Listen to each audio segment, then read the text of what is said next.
আচ্ছা, এই বাংলায় কি হচ্ছে বলুন তো? এই বাংলায় কি কোনো মেয়ে সুরক্ষিত না? আরজি করের জুনিয়র মহিলা ডাক্তারকে ধর্ষণ করে খুন করা নিয়ে যখন সারা দেশ তোলপাড়, তার মধ্যেই এই বাংলায় এক গর্ভবতী মাহাতির পিঠে রড ঢুকিয়ে হত্যা করলো একদল হুলাপাটির লোক। আর সেই মাহাতি যার পিঠে রড ঢুকানো হলো, তার পেটের মধ্যে আস্তে আস্তে করে বড় হচ্ছিল একটা হস্তি শাবক। আর আগুনের যন্ত্রণায় কাতরাতে কাতরাতে মৃত্যুবরণ করলো সে। আচ্ছা, মানুষ কত পাশবিক আর নৃশংস হলে এরকম একটা গর্ভবতী মাহাতিকে জ্বলন্ত রড ঢুকিয়ে মারতে পারে বলুন তো? আর এই জঘন্যতম ঘটনাটি কোথায় ঘটেছে জানেন? আমাদের রাজ্যের খোদ বনমন্ত্রী বীরবাহা হাঁসদার জেলা ঝাড়গ্রামে। আর যারা হত্যা করলো তারা হলো হুলাপাটির সদস্য। চলুন জেনে নিই কারাই হুলাপাটির সদস্য। মূলত আজ থেকে বহু বছর আগে হাতি তাড়ানোর জন্য গঠন করা হয়েছিল হুলাপাটি। জঙ্গলের হাতি যদি কোনো কারণে লোকালয়ে চলে আসে, তাদের বাগে আনতে না পারলে তখন ডাকা হয় এই হুলাপাটির লোকেদের। এরা মূলত 20 থেকে 25 জনের একটি দলে থাকে। সেই দলের হাতে থাকে, প্রত্যেকের হাতে থাকে একটা করে শলাকা, তার মাথায় থাকে হুলা অথবা আগুনের বল। 2018 সালের আগে একটি ঘটনায় ফায়ার বল ছোড়ার অপরাধে দেশের সর্বোচ্চ আদালত সুপ্রিম কোর্ট একটি জনস্বার্থ মামলায় এদেরকে নিষিদ্ধ ঘোষণা করেছিল। এখন প্রশ্ন হলো, এই নিষিদ্ধ হুলাপাটির সদস্যদের ডাকলো কারা? বন দপ্তরের কর্মীরা নাকি গ্রামবাসীরা? যদি হাতি লোকালয়ে চলে আসে, তাহলে বন দপ্তরের কর্মীরা তখন জঙ্গলে ফেরানোর জন্য ব্যবস্থা করল না কেন? যদি বন দপ্তরের কর্মীরা হাতিদের জঙ্গলে ফেরাতে ব্যর্থ হয়, তবে কেন আমাদের রাজ্যে কোটি কোটি টাকা খরচ করে বনকর্মী নিয়োগ করা হয়? আর যদি সঠিক প্রশিক্ষণপ্রাপ্ত অফিসার থাকতো, তাহলে কি একটা গর্ভবতী মা হাতিকে এইভাবে আগুনে দগ্ধ হয়ে মরতে হতো? আসলে সেই দিন কি ঘটেছিল জেনে নিই চলুন।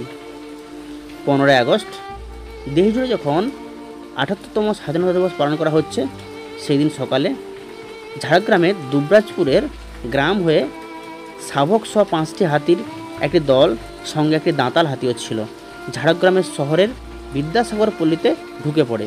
আর হাতিদের দলে থাকা একটি দাঁতাল হাতির আক্রমণে একজন শহরবাসী প্রাণ হারায়। তারপর বন দপ্তরের কর্মীরা ওই দাঁতাল হাতিটিকে ঘুম পাড়ানি গুলি করে পাকড়াও করে জঙ্গলে ছেড়ে দেয়। কিন্তু বিকেলের দিকে চিত্রটা একটুও বদলায়নি। ততক্ষণে হাতির খবরে কাতারে কাতারে মানুষ ভিড় জমাতে থাকে। বন দপ্তরের কর্মীরা সিদ্ধান্ত নেয় সূর্যাস্তের পর হাতিগুলোকে জঙ্গলে পাঠাবেন। তখন প্রায় হাতির দল আশ্রয় নিয়েছে শহরের পাশে একটা ছোট্ট জঙ্গলে। আর ঠিক বিকেলের দিকে কোথা থেকে হাজির হলো হুলাপাটির লোকজন। তাদের মধ্যে একজন জ্বলন্ত লোহার রড ছুঁড়ে দেয় মা হাতির পিঠে। আর তখন যন্ত্রণায় কাতরাতে কাতরাতে পিছনে পা দুটো প্রায় অবশ হয়ে আসছে, তখন নিজের চেষ্টায় সে রড ছুঁড় দিয়ে বের করে চিৎকার করতে করতে মাটিতে লুটিয়ে পড়ে মা হাতিটি। ততক্ষণে তার গর্ভে থাকা বাচ্চাটাও হয়তো বুঝতে পেরে গেছে এই পৃথিবীতে আলো আর দেখতে দেবে না সভ্য সমাজের মানুষগুলো। যদিও বন দপ্তরের কর্মীরা তার চিকিৎসার ব্যবস্থা করে স্থানীয় চিড়িয়াখানায় নিয়ে যাওয়া হয় আর মেডিকেল বোর্ড গঠন করা হয়, কিন্তু ততক্ষণে সব শেষ হয়ে গেছে। পরের দিন শুক্রবার দুপুর 1:30 নাগাদ সেই মা হাতিটি মারা যায়। মানুষরা কেন এত নৃশংস হয়? এখন প্রশ্ন হচ্ছে, হাতিরা বারবার লোকালয়ে ঢুকবে কেন?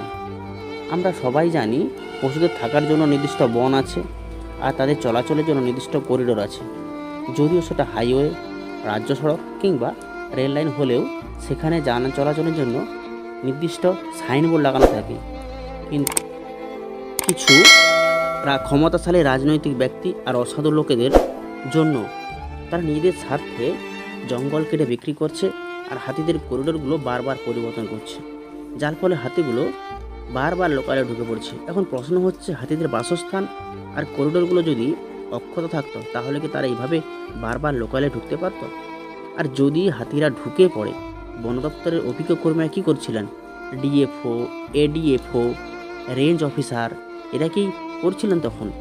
এরা কি হুলাপাটিদের হাতি তাড়ানোর অভিযান সম্পর্কে কিছুই জানতেন না?